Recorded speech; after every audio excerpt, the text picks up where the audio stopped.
បាទសូមជម្រាបសួរលោកស្រីអ្នកនាងកញ្ញានិងបងប្អូនដែលនិយមនឹងចូលចិត្តផលិតកម្មក្នុងដែនទាំងអស់ជាទីមេត្រីថ្ងៃនេះយើងខ្ញុំទាំងពីរនាក់បានរួមគ្នាថតបទចម្រៀងមួយបទដែលមានចំណងជើងថាចម្រៀងមួយបទដែលតែមិនចប់បាទដែលតែមិនចប់តាមរយៈបទនេះគឺយើងថតទីកន្លែងគឺទី1គឺនៅជើងភូមិសំពៅហើយទី2នេះគឺនៅភូមិកន្ទួតភូមិក្តោលដូនទាវស្រុកបាត់ដំបងខេត្តបាត់ដំបង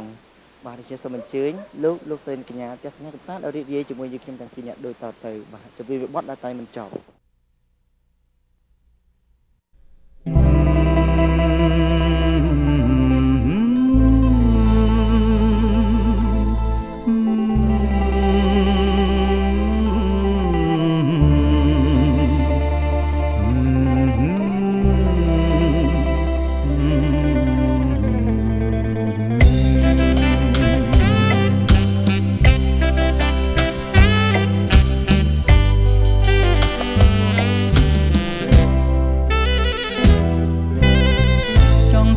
កៅទឹកបង្កាសៀវភៅ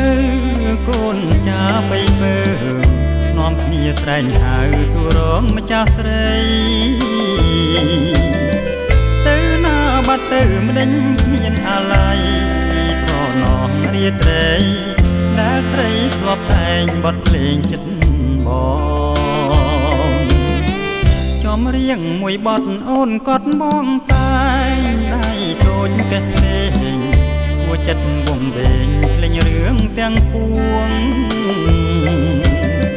ក្រហឹមពីអ្នកស្មាំងមានសៅបងចិត្តអូនចិត្តបងវិញជាចំណងសងសូមជួបគ្នាអីលើអាភពតែមិនចេះចប់គេស្អប់ចំរៀងចោលបងកំព្រីទៀងកែវទឹកសៀវភៅគ្រប់គ្នាមិនដឹងឆ្នាំណាម្ចាស់នាងមេត្តាវិលមកវិញឡើយធ្លាប់នឹកសង្ឃឹមញញឹមជានិច្ចរាល់ពេលថ្ងៃលិចដៃក្តិចបន្លែងលេងលេងល្វើយល្វើយពេលនេះបទភ្លេងតែមិនចប់ឡើយព្រាត់គ្នាទៅហើយអូនអើយតែងចប់លុះអូនវិលវិញ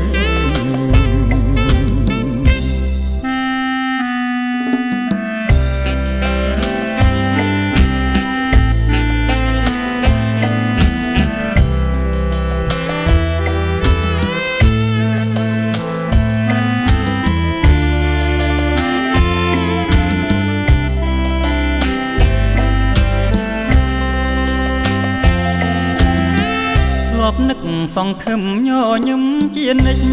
ចរាល់ពេលថ្ងៃលិចដៃក្តិចបន្លែងលេងលេងល្វើយល្វើយពេលនេះបទភ្លេងតែងមិនចប់ឡើយព្រាត់គ្នាទៅហើយអូនអើយតែងចប់លុះអូនវិលវិញ